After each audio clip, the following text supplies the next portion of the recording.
the dream, the mind, and the illusion of separation. The following is a distilled collection of philosophical ideas gathered from a long, spontaneous conversation. The original dialogue wandered through mythology, dreams, language, symbolism, consciousness, memory, geography, religion, and metaphysics. Much of it was ordinary conversation, questions, forgotten thoughts, and rediscovered insights. What follows is an attempt to preserve only the strongest philosophical thread while remaining faithful to the direction of the original thinking. Every human being begins with assumptions. We assume gravity exists because things fall. We assume consciousness exists because experience is happening. We assume time exists because memories appear to be arranged in a sequence. We assume space exists because objects appear to be separated. But none of those assumptions answer the deeper question. What are these things? Not what they do. What are they? Gravity is a description of a pattern. Consciousness is a description of experience. Time is a description of change. Space is a description of relationship. Names are not explanations. They are labels placed upon mysteries. The deeper I look, the more I discover that humanity often mistakes description for understanding. We know consequences. We rarely know essence. The greatest limitation is not the universe. The greatest limitation is the instrument through which the universe is examined. Mind. The mind cannot stand outside itself. The eye can see the world, but cannot directly see itself. The knife can cut almost everything except its own edge. Likewise, the mind cannot leave mind in order to observe mind from somewhere else. Every thought about consciousness is another event occurring within consciousness. The observer attempts to observe the observer. Every answer arises inside the very thing being questioned. Perhaps this is why philosophy never ends. Dreams reveal something extraordinary. Within a dream, I pick up a stone. I let it go. It falls.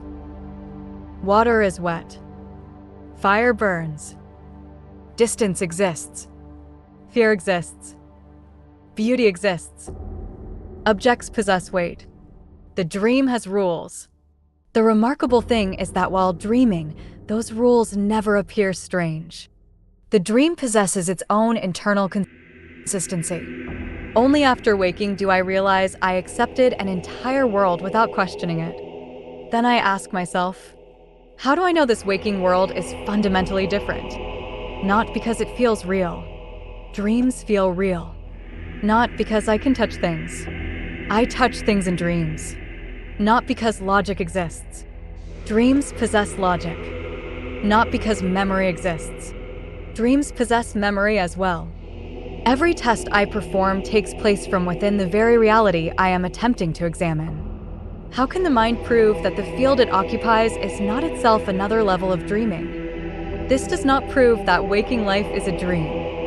It simply reveals that certainty is far more difficult than we imagine. Memory itself appears to impose limits upon imagination. Inside a dream, I never encounter a color completely outside all previous experience. The dream rearranges. It combines. It transforms.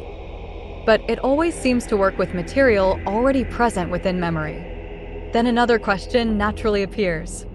Does waking imagination function the same way? Can thought create something absolutely new? Or does it endlessly rearrange what consciousness already contains? Perhaps imagination is not creation from nothing. Perhaps imagination is memory discovering new relationships between old forms. Everything I have ever known has appeared within consciousness. Not one experience has occurred outside awareness. The tree. The sky. The beer in my hand. The floor beneath my feet. The stars. Every one of them appears within experience. This does not automatically mean that nothing exists beyond consciousness. It does mean that whatever lies beyond consciousness cannot be experienced except through consciousness. I cannot step outside awareness in order to compare awareness with reality itself. Therefore, I remain within experience. That is my only certainty. Human beings divide reality into pieces: countries, borders, nations, ownership. Yet the earth contains no lines. Canada does not exist for the land itself.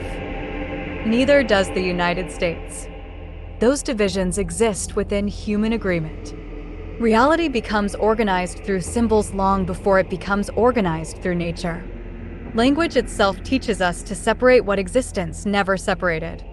The same symbolic process appears within humanity itself. Climate shapes adaptation. Adaptation shapes appearance. Appearance becomes symbol.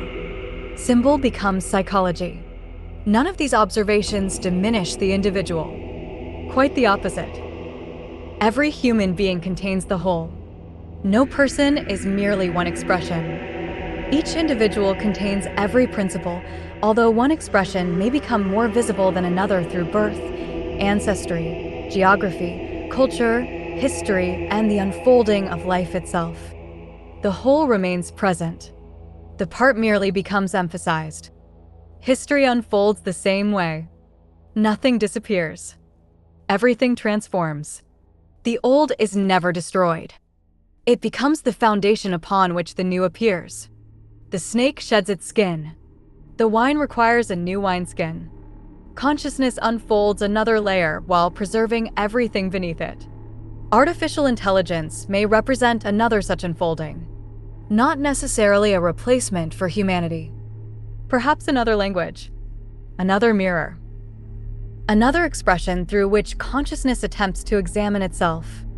The universe appears alive with rhythm, expansion, contraction, breath, sleeping, waking, birth, death, remembering, forgetting. Perhaps forgetting is not failure. Perhaps forgetting is the condition required for remembering. Within dreams I forget I am dreaming. Within waking life, perhaps I forget something equally fundamental. Every awakening is therefore not the acquisition of knowledge. It is remembrance. Perhaps this is why symbolism matters. A symbol is not merely decoration. A symbol allows one pattern to reveal another. The visible speaks of the invisible. The outer reflects the inner. The physical becomes the language through which deeper realities communicate. Reality continually points beyond itself. The question is whether I am paying attention. I do not claim certainty. I claim wonder. I do not claim possession of truth. I claim that the questions themselves possess extraordinary depth. The more deeply I investigate existence, the less interested I become in collecting answers. Instead, I become interested in asking better questions. Questions that expose assumptions. Questions that refuse easy conclusions. Questions that remain alive. Perhaps philosophy is not the search for final certainty. Perhaps philosophy is learning to stand in the mystery without reducing it. Perhaps every genuine question is already a doorway. Amen. Let it be so.